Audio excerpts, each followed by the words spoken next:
ఆ బిడ్డ ద్వారా తండ్రి ప్రభు అయ్యా ఆయన చెప్తున్న ప్రతి మాటను ప్రభు మాకు వినగల శక్తి, గ్రహింపగల ఆలోచన మాకు దయచేసి ప్రభు ఆ మాటలన్నీ కూడా ప్రభు మాలో ఫలించి అభివృద్ధి చెందడానికి కృప చూపుతున్నాం. నువ్వు ఎంతైనా గొప్ప దేవుడు, నమ్మదగిన దేవుడు ఆయన. మా అందరితో మాట్లాడి అయా మాలో ఫలించి అభివృద్ధి చెంది నూరింతలుగా ఫలఫలితమైన ప్రభు ఆ వాక్యం మాలో ఇంకా ఇంకా ఇంకా లోతుగా ప్రభు నిత్యము ధ్యానించడానికి కోరుకుంటున్నాను. యేసు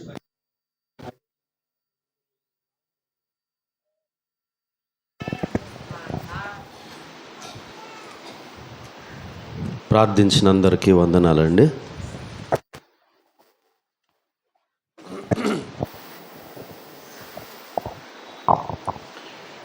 హల్లెలూయా, హల్లెలూయా. గట్టిగా చెప్దాం అందరూ కూడా. రైట్, అందరూ ఉత్సాహంగా యాక్టివ్గా ఉన్నారు అనుకుంటున్నాను. ఎవరికి నిద్ర రావట్లేదని నేను అనుకుంటున్నాను. అమ్మా రావట్లేదని అనుకుంటున్నాను. నిజమేనా? పోన్లేండి, దేవుడికి స్తోత్రం. హల్లెలూయా. రైట్, వాక్య భాగంలోనికి వెళ్దాం. ఎంతమంది మనలో బైబిల్స్ తెచ్చుకున్నారు?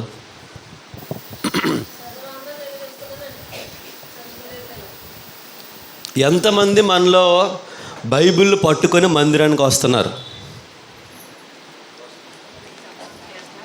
ఇలా అడగకూడదు. అయితే మిమ్మల్ని ఎలాగ అడగాలంటే, ఎంతమంది బైబిల్ తెచ్చుకోకుండా వస్తున్నారో వాళ్ళ చేతులు ఎత్తండి. ఇలా అడిగితే బాగుంటుంది.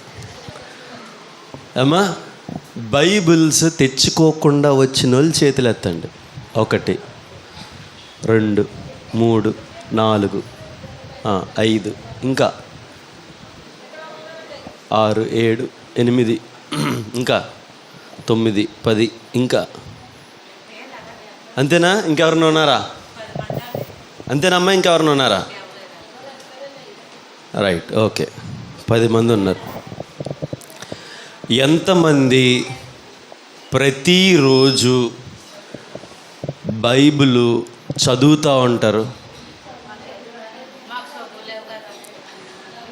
పోన్లేండి, చదువు వచ్చిన వాళ్ళు చేతులు ఎత్తండి. రైట్, అంటే ఇంక మిగతా చేతులు ఎత్తిన వాళ్ళందరూ చదువు రాదు అని అర్థం. అంతేనా? పోన్లేండి, చాలా సంతోషం. మరి ఇప్పుడు మీరు దేవుని వాక్యం ఎట్లా వింటారు? ఎలా చదువుతారు? ఓ మాట చెప్పండి నాకు. అమ్మా,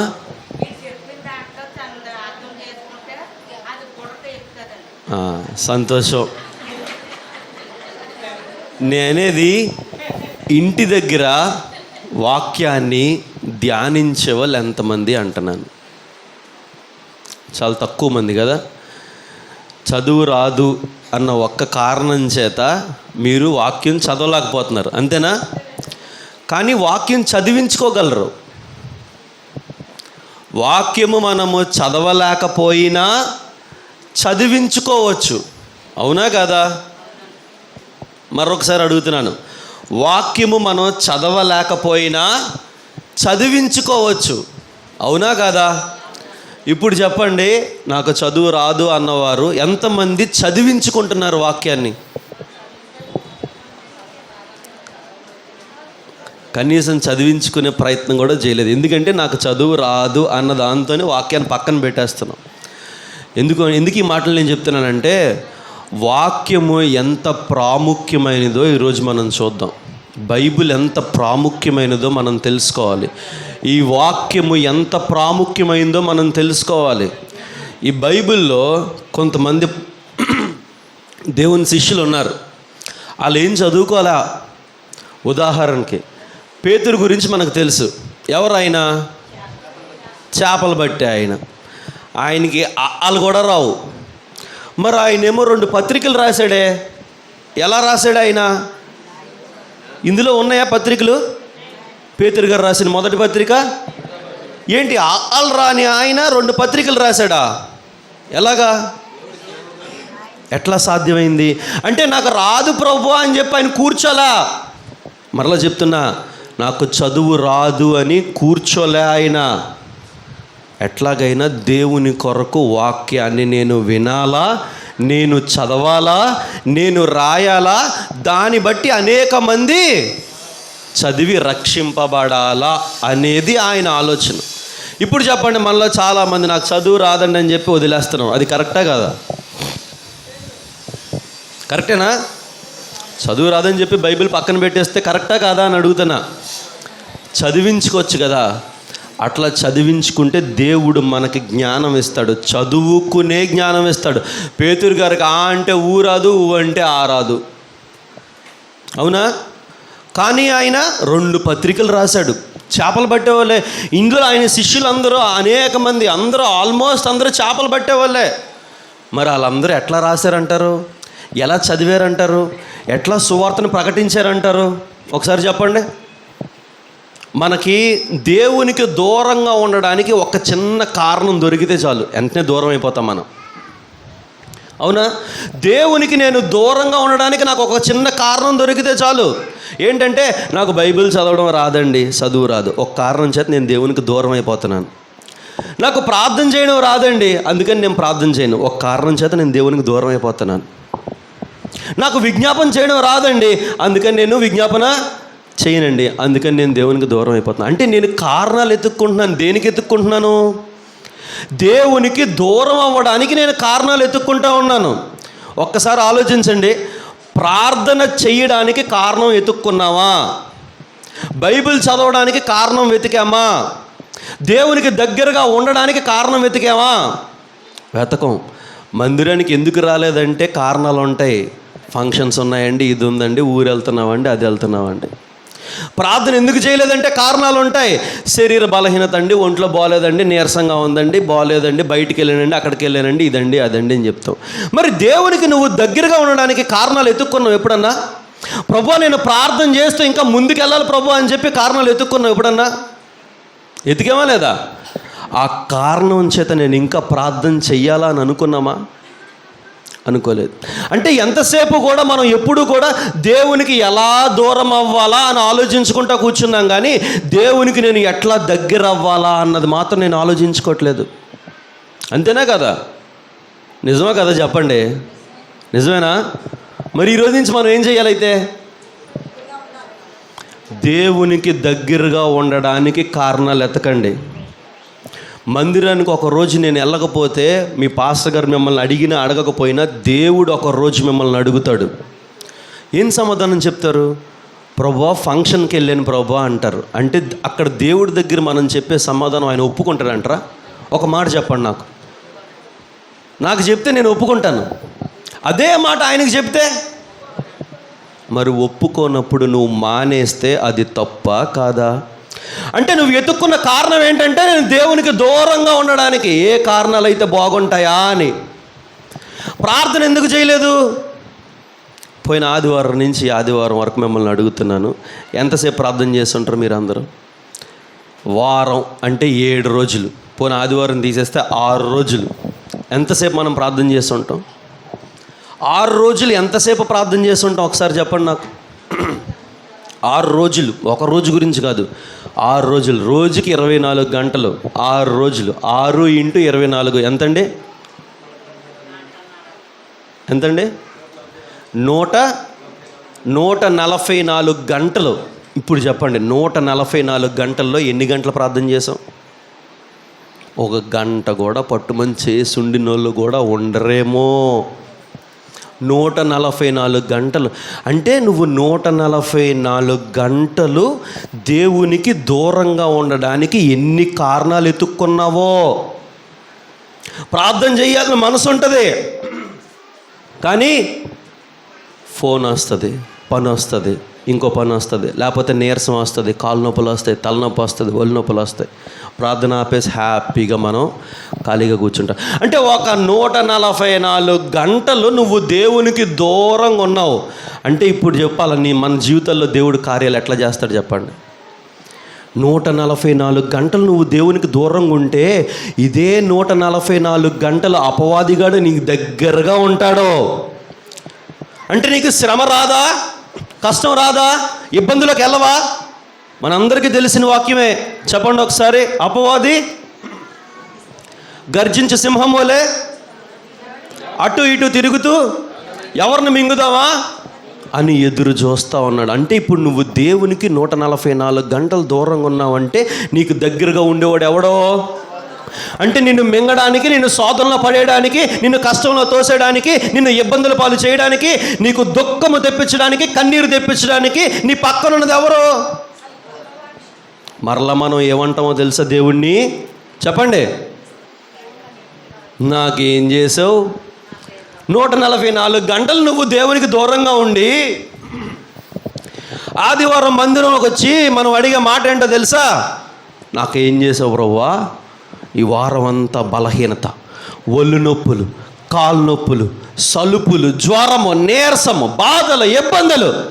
మరి 144 గంటలు నువ్వు దేవునికి దూరంగా ఉంటే నీ దగ్గరికి వచ్చేవి అవే వస్తాయి. స్తోత్రం చెప్పండి గట్టిగా. పడుకున్న వాళ్ళు చెప్పండి. అందుకే ముందు అడిగా, నిద్ర వస్తుందా ఎవరికన్నా అని. పడుకోకండి, మన జీవితాన్ని మార్చేది వాక్యమే. స్తోత్రం చెప్పండి గట్టిగా. ఇంకా రైట్ చెప్పండి, ఏం చేద్దాం ఈసారి నుంచి? వారం అంతా, ఈ ఆదివారం నుంచి వచ్చే ఆదివారం దాకా వాక్యం అయిపోయింది ఆల్రెడీ. మీకు ప్రార్థన చేసి పంపించడమే. అమ్మో ఎంత మంచితో 10 నిమిషాల్లో వాక్యం అయిపోయింది. హాయిగా ఇంటికి వెళ్ళిపోయి హాయిగా టీవీ వేసుకొని, మా టీవీలోనే ఈ టీవీలో ఏ సినిమా వస్తుందా అని చూసేద్దాం అర్జెంటుగాని. అమ్మా అంతేనా? స్తోత్రం చెప్పాలా? వాక్యానికి ఉన్న శక్తి ఏంటో, బలం ఏంటో ఈరోజు మనం చూద్దాం. చూడండి, కీర్తన గ్రంథం 119వ అధ్యాయం. కీర్తన గ్రంథం 119వ అధ్యాయం 127వ వచనం. బంగారు కంటెను అపరంజి కంటెను ఏంటట? దేవుని ఆజ్ఞలు బంగారము కంటే అపరంజి కంటే ప్రియముగా ఉన్నాయట. కానీ మనం ఆ ఆజ్ఞల్నే, ఆ మాటల్నే తృణీకరిస్తూ ఉన్నాం. అవునా?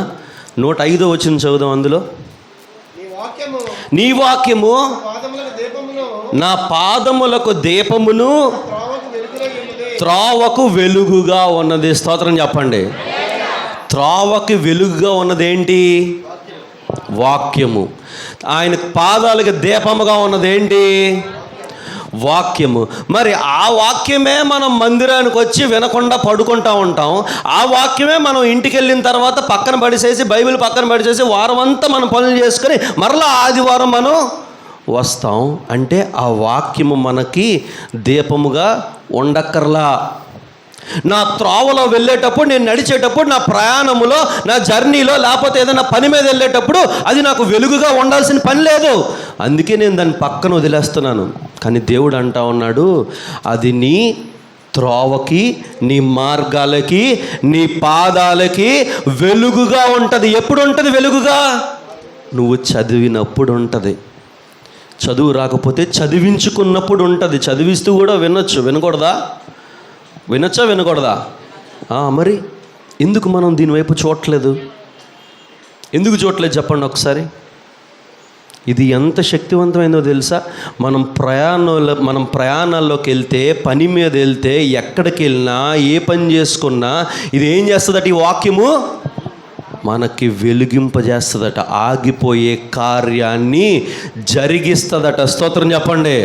ఇది జరగదు అని ఎవరన్నా చెప్పితే ఈ వాక్యము ద్వారా అది జరుగుతుంది. మనుషులకు అసాధ్యమేమో కానీ ఈ మాట ఎక్కడ ఉంది? ఈ దేవుడు చెప్పాడు డైరెక్ట్గా, వాక్యములో రాయబడి. అంటే మనుషులకు అసాధ్యము కానీ దేవునికి సమస్తము సాధ్యమే. అంటే ఈ వాక్యాన్ని తీసుకొని నువ్వు వెళితే అది జరగదు అని చెప్పినా సరే ఏమవుతుంది? అది ఎప్పుడు జరుగుతుంది? అయ్యగారు చెప్తే జరుగుతుంది, లేకపోతే మనం వింటే జరుగుతుందా? మనము ధ్యానిస్తే జరుగుతుంది. చదవాల వాక్యం. చదువు రాకపోతే చదివించుకోండి, వినండి. వినుట వలన ఏం వినాలా? సినిమా పాటలు వినాలా? సీరియల్లో ఉన్న డైలాగులు వినాలా? చెప్పండి, ఏం వినాలా? ఏ మాటలు? వినుట వలన విశ్వాసము కలుగును. తర్వాత ఆ మాటలు ఏంటి? ఆ మాటలు చూద్దాం ఒకసారి.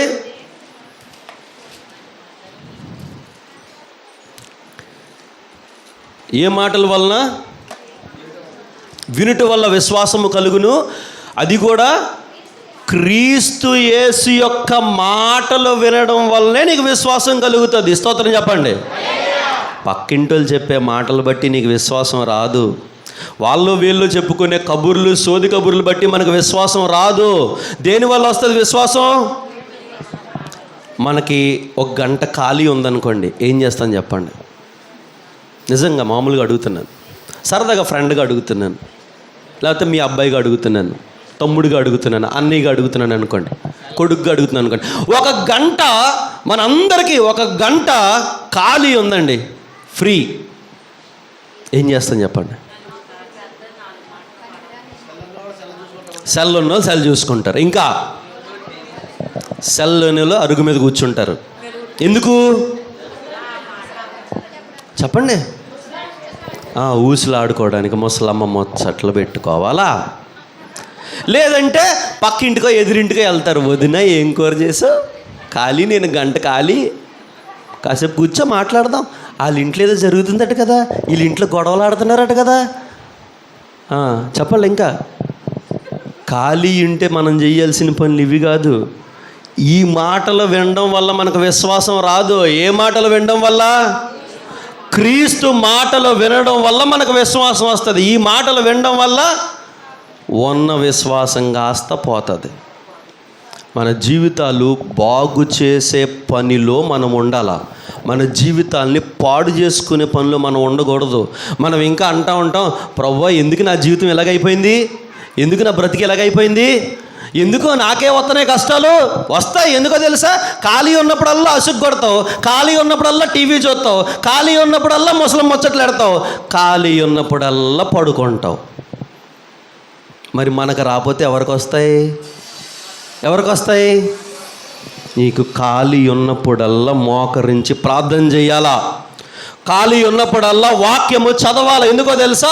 ఇది నువ్వు ఎక్కడికి వెళ్తే అక్కడికి నీకు దీపముగా పనికొస్తుందట. స్తోత్రం చెప్పండి. ఒక ఆయనేమో వాక్యము దీపముగా ఉంటుంది అన్నాడు.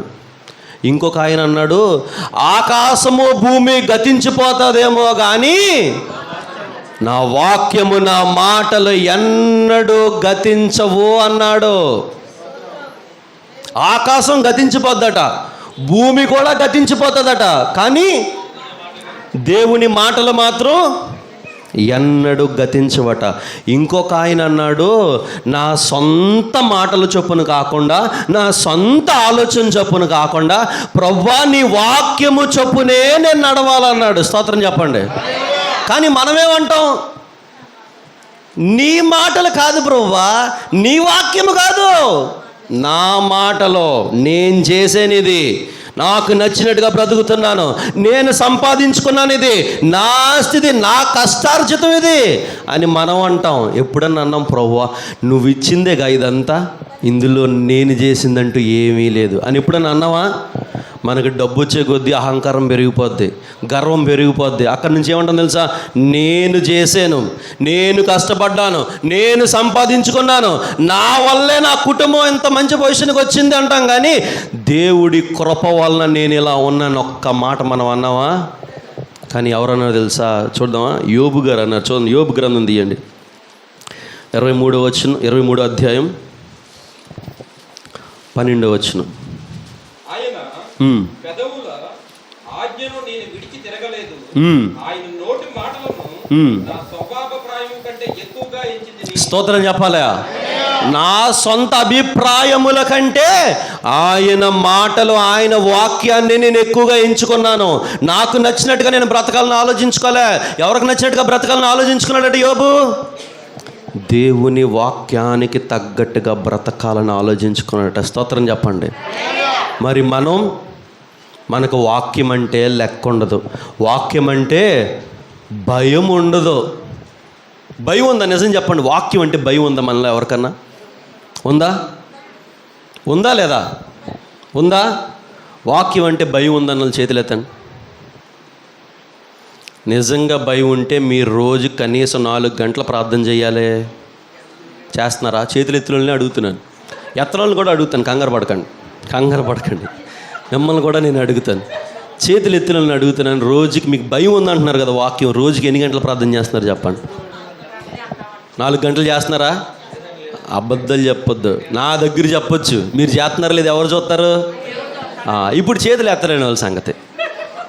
ఇప్పుడు మీరు చెప్పండి అమ్మా, చెప్పండి.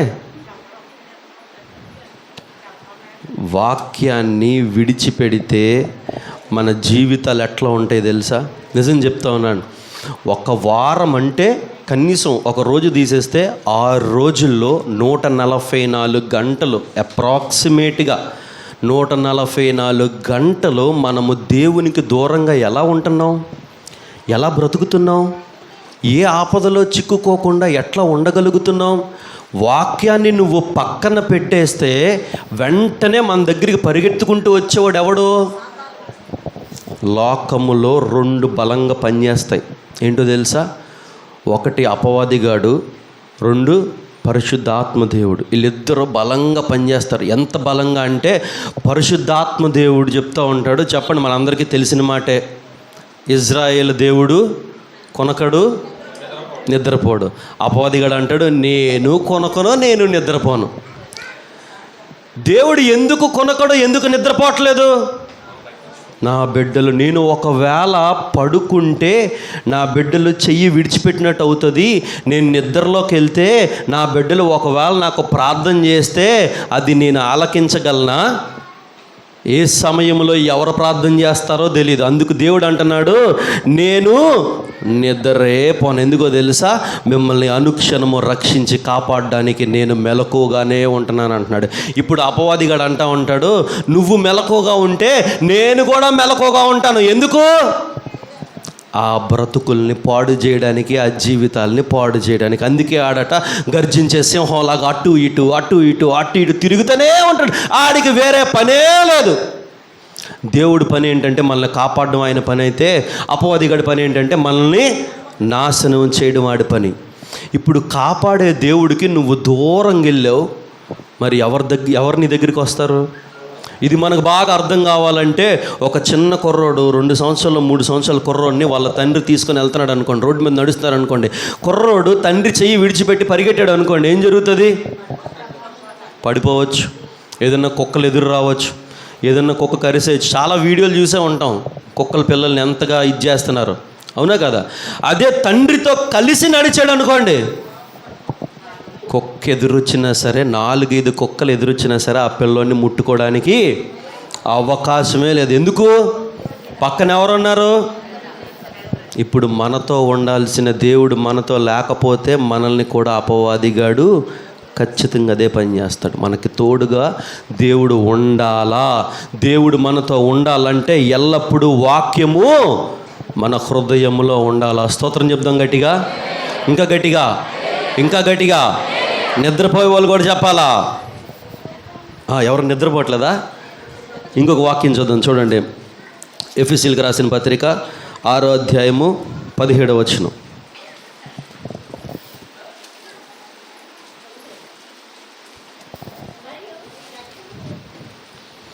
ఎఫెసీయులకు రాసిన పత్రిక 6:17. మరియు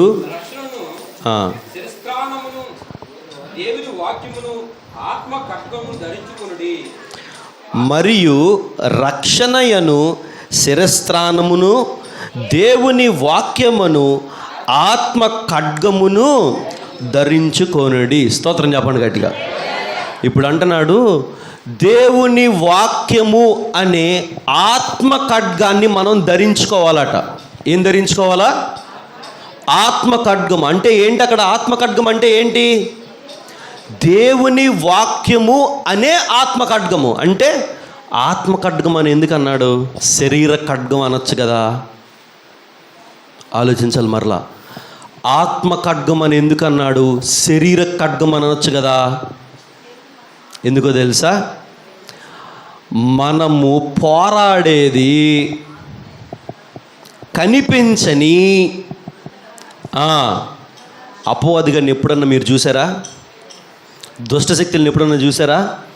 ఎవరికో గాలి పట్టింది, ధూళి పట్టింది, దెయ్యం పట్టింది అంటారు. కనిపించినాయా? చీపురు కట్టతో కొడతారా? ఇంకా రాయెట్టు కొట్టలేపోయారా? అవునా? అంటే మనము కనిపించని అంధకారపు శక్తులతో మనం పోరాడుతూ ఉన్నాం. అందుకు దేవుడు అంటున్నాడు, నీకు కనిపించని అంధకారపు శక్తులతో నువ్వు పోరాడాలంటే నీకు కావాల్సింది ఏంటో తెలుసా? ఆత్మ ఖడ్గం కావాలా. ఎందుకంటే మన ఆత్మ మనకి కనిపించదు, ఎవరాత్మ ఎవరికి కనిపించదు. అందుకు దేవుడు అంటున్నాడు, ఆత్మకి ఖడ్గము కావాలా. అంటే నీకు కనిపించని అంధకారపు శక్తులతో పోరాడాలంటే నీ ఆత్మ పోరాడాలా, నువ్వు పోరాడలేవు. నీ ఆత్మ ఎట్లా పోరాడుతుంది? నీ ఆత్మకి ఖడ్గం కావాలా. ఏంటా ఖడ్గం? వాక్యం అనే ఖడ్గము నీ ఆత్మకి నువ్వు ఇవ్వాలా. స్తోత్రం చెప్పండి గట్టిగా. నువ్వు ఇస్తేనే నీ ఆత్మ పోరాడుతుంది, లేకపోతే పోరాడడం కష్టం. అపవాదిగాడు మన మీద దాడి చేస్తాడు, మనల్ని ఇబ్బందుల్లోకి తీసుకెళ్తాడు, బాధల్లోకి తీసుకెళ్తాడు, శ్రమల్లోకి తీసుకెళ్తాడు. మరి మనం ఏం చేస్తున్నాం? వెళ్ళిపోతున్నాం శ్రమల్లోకి, ఇబ్బందుల్లోకి, కష్టాల్లోకి. కానీ దాని నుంచి బయటికి రావాలన్న ఆలోచన మనకు రావట్లేదు. ఎందుకో తెలుసా? మనం పోరాడలేకపోతున్నాం. ఎట్లా పోరాడతావు నువ్వు? పోరాడాలంటే అది కనిపించాలా. కనిపించట్లేదు, ఎట్లా పోరాడతావు? దెయ్యం కనిపించట్లేదు, ఎట్లా పోరాడతావు? అపవాదిగాడు కనిపించట్లేదు, ఎట్లా పోరాడతావు? దుష్టశక్తులు కనిపించట్లేదు, ఎట్లా పోరాడతావు? దురాత్మలు కనిపించట్లేదు, ఎట్లా పోరాడతావు? పోరాడాలంటే నీకు కనిపించని నీలో ఉన్న దేవుని ఆత్మ పోరాడాలా. స్తోత్రం చెప్పండి. పోరాడాలంటే ఆత్మకి బలము కావాలా, శక్తి కావాలా. ఎక్కడి నుంచి ఇస్తావు? సినిమాలు చూసే శక్తి ఇస్తావు ఆత్మకి? సీరియల్ చూసే శక్తి ఇస్తావా ఆత్మకి? సినిమా పాటలు వింటూ ఆత్మకు శక్తినిస్తావా? ఎట్లా వస్తుంది ఆత్మకు శక్తి? ఎట్లా వస్తుందండి? వాక్యము ద్వారా ఆత్మకి శక్తి వస్తుందట. ఆ వాక్యమే ఆత్మకి ఖడ్గముగా మారుతుందట. అప్పుడు ఆత్మ పోరాడుతుంది అంటున్నాడు దేవుడు. స్తోత్రం చెప్పండి గట్టిగా. వాక్యములో అంత శక్తి ఉంది. ఇంకో మాట కూడా చెప్పనా? చూడండి, మత్తయి సువార్త 4వ అధ్యాయం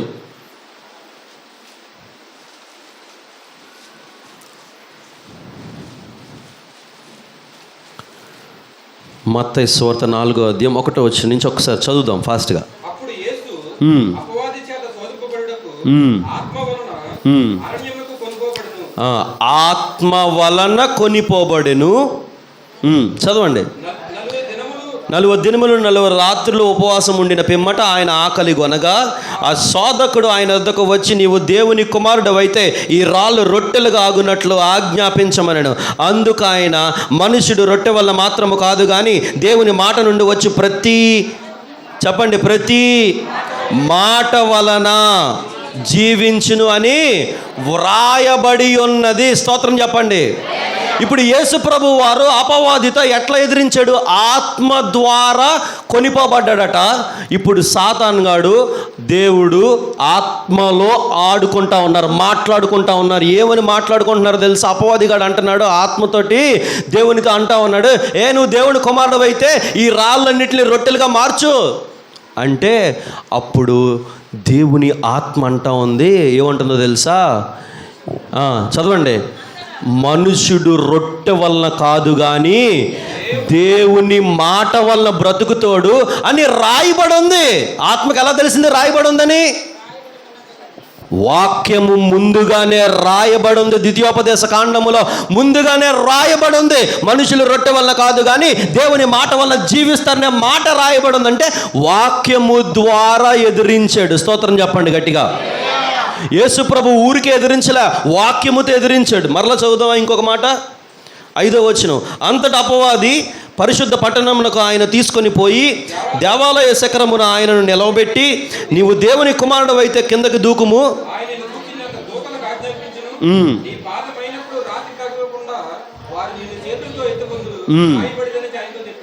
అందుకు యేసు, రాయబడి ఉన్నది అంటే అర్థం ఏంటి? ఆల్రెడీ వాక్యము రాయబడి ఉంది. ఇప్పుడు ఎవరితో పోరాడుతున్నాడు? అపవాదితో. దేంతో పోరాడుతున్నాడు? వాక్యముతో పోరాడుతా ఉన్నాడు. వాక్యం ఆల్రెడీ రాయబడి ఉంది రా అబ్బాయి, నువ్వేం చేయలేవు, నా వాక్యం నాకు తెలుసు. ఆత్మ ఏమని పోరాడుతుందో తెలుసా? ఆ వాక్యం నాకు ఆల్రెడీ తెలుసు. నువ్వు నన్ను శోధించాల్సిన పని లేదు. దేవుణ్ణి శోధించకూడదనే వాక్యం ఉంది. ఆ వాక్యం నాకు తెలిసి ఇప్పుడు ఆ వాక్యంతో నేను పోరాడుతున్నాను. స్తోత్రం చెప్పండి.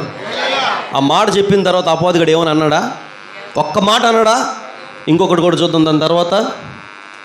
మరలా అపవాది మిగులు ఎత్తైన ఒక కొండ మీదకి ఆయనను తోడుకొని పోయి లోక రాజ్యములన్నిటినీ వాటి మహిమను ఆయనకు చూపి, నువ్వు సాగిలపడి నాకు నమస్కారం చేసిన యెడల వీటన్నిటినీ నీకు ఇచ్చిదని ఆయనతో చెప్పగా, యేసు వాడితో, సాతానా పొమ్ము, ప్రభువైన నీ దేవునికి మొక్కి ఆయనను మాత్రం సేవింపవలెనని రాయబడి ఉన్నది. స్తోత్రం చెప్పండి. మరలా ఏమంటున్నాడు? నువ్వు నాకు మొక్కేవంటే లోకం అంతా నీకు ఇచ్చేస్తానంటున్నాడు అపవాది. దేవుడు ఏమంటున్నాడు?